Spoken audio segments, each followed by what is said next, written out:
People want to be called to something bigger than themselves. People want to be inspired to something. People want to have skin in the game. They want to be part of some process. They want to be part of a team. They want to be led somewhere. Your job of owners of your business is to do just that. Your job is to lead people.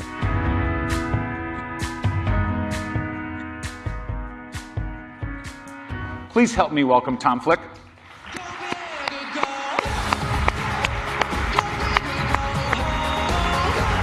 Thank you, sir. Thank you. Thank you. Thank you. Thank you. Good afternoon, everyone. Before I begin, I want to clear up a disconnection that typically happens when I get introduced. There's a number of you probably looking at me right now thinking, there's no way in the world that guy played professional football. I get that a lot. People think I look like an accountant or something.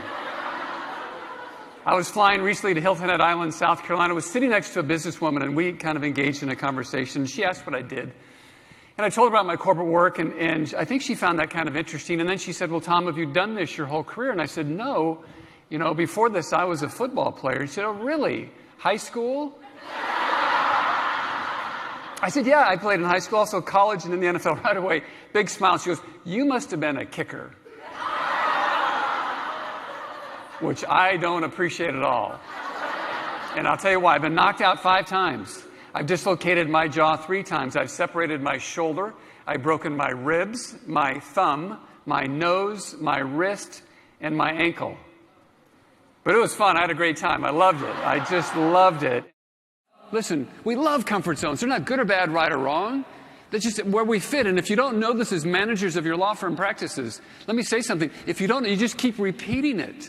If my colleague, Dr. Cotta, was here on the stage right now, he would sit and stay on this subject for a good 30 minutes because he says leaders fail to realize how deeply entrenched their people become in their comfort zones. So I want you to do something. This is not, you can jot this down, but I'll give some exercises for you. Here it is. Wear your watch on the opposite wrist 1 day a week. I'm serious. Brush your teeth one night with the opposite hand.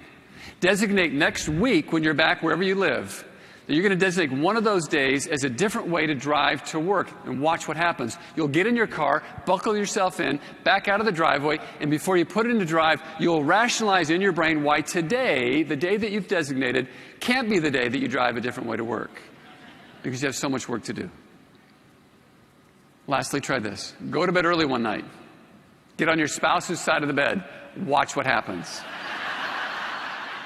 Try that one on. Your spouse will stand over you for a good length of time going, what is your problem? Because they won't move until you move. Why? Because we love comfort zones. Change, not so much.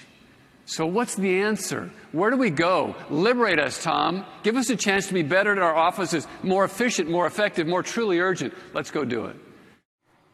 So what typically happens in most corporate American companies is simply this. We know who writes our checks. We know the title of our job description, and we kind of live in that, and that's kind of where we stay, and that's where we think we're flourishing. But that's not leadership. Let me share something with you that's so important. It's this leadership versus management distinction and why it's increasingly important. And by the way, this is the actions and behaviors of these words, not the title position. So first of all, your brain, my brain, the default setting in your brain is management. Management is budgeting, staffing, controlling, planning, smart problem solving. Henry Ford did us an amazing favor by perfecting management. It's an amazing set of actions and behaviors that has given us the modern day corporation. Go back a century in time. Tell people what you can do on the supply side, the products and services you can make with such high quality, how you can ship it anywhere around the world, the people that you can service. They'd say that can't be done. Well, it can because of management. It's an amazing set of actions and behaviors. The problem with management is simply this. We're overmanaged and underled, and the problem is that management doesn't move us forward. It can't. That's not its job. Management is taking complexity and making something simple or repeatable. That's what management does, and it works beautifully, but it doesn't move us forward. We'll never achieve the mission and the purpose that you have in front of you of taking care of people so they can be their best, ever through management completely. We need to level the teeter-totter out. Leadership is wholly different. Well, what's leadership? Well, leadership is vision and strategy. It's communicating vision and strategy. It's motivating action. It's getting buy-in. It's removing barriers. It's taking complex systems and people and creating innovation and opportunities and growth. Let me say something about leadership. Here we go. It's not mysterious or mystical. It has nothing to do with charisma or some exotic personality trait. Leadership is not better than management, nor a substitute for it. But in order to move faster than the competition, we need to lead. And the best way to do that is this, is taking leadership from the top, right here, and driving it down through your organization so everyone can lead. That's the key. We need to win with leadership in the middle. That's the answer. Truly the answer. Ken shared a story about the Palm Beach Ritz-Carlton Hotel. Anybody ever stayed at a Ritz? I asked that earlier. I think I've already asked the question. But it's an amazing place. But he asked for a 7 a.m. wake-up call, and the phone rang sharply at 7, as you would expect at the Ritz-Carlton. And so Ken picked up the phone and put it to his ear, and this is his wake-up call that bright early morning at 7 a.m. Good morning, Mr. Blanchard. This is Rita. It's a beautiful, balmy 76 degrees here at 7 a.m. The high is going to be 87. It is a glorious day today. Mr. Blanchard, I've checked your itinerary and see that you're leaving us and you're heading off to New York City. We are so sad, but Mr. Blanchard, I want you to know something. I've checked the weather in New York City. The high is only going to be 41 degrees. Mr. Blanchard, would you consider staying a couple extra days with us, sir? That's a wake-up call. If you've ever heard one, that's it. Ken yells back on the receiver, "Who is this?" "Well, this is Rita." "Rita, I know that's your name. Do you do this for the hotel?" Catch the response because it's priceless. "No, sir. I'm in housekeeping and I'm a maid. We volunteer and take 30 minutes blocks of time, and we don't believe any of our guests should be awakened by a recording, Mr. Blanchard. I hope I did a good job, and sir, please have a wonderful day." And she hung up. I was staying recently at the Waldorf Astoria Hotel in New York City. I was working there.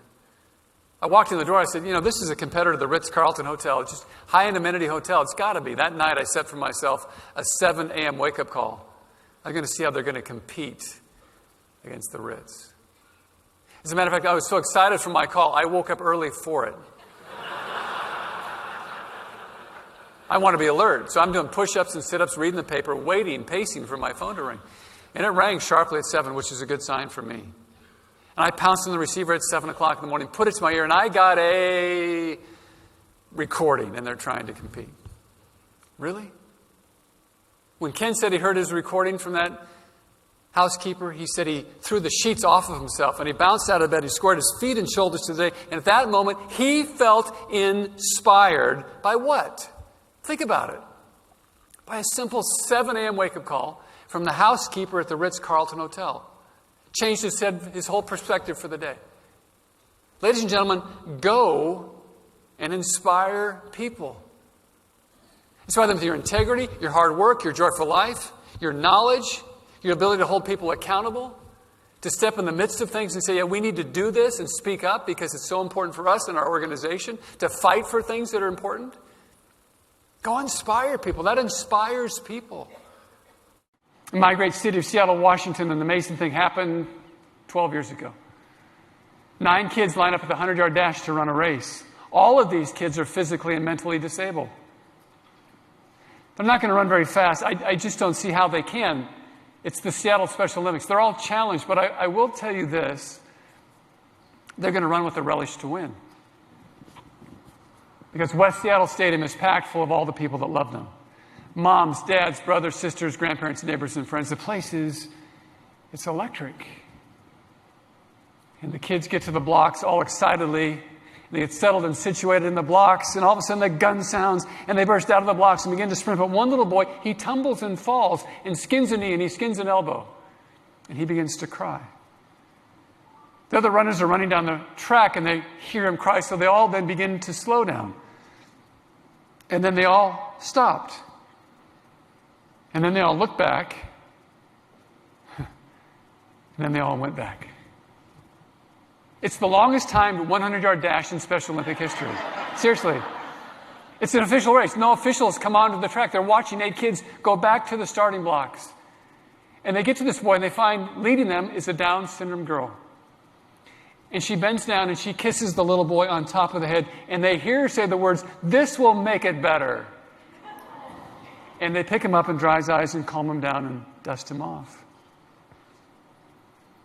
Then what they did is they got back in their lanes. And they all got situated, and then they all locked their arms together, and then they all walked down the track together. They all crossed the finish line together to a standing ovation, not too many dry eyes. And I love telling the story. I love telling it, and you probably enjoy hearing it. Why? Because winning is great. Winning is great.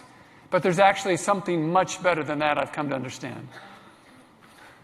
It's helping other people to win. Your job in your role as a sales leader for your hotels is to help other people to win. The people on your teams, the customers and guests that you serve, in such a fashion, when they walk away from you, they say, "I just won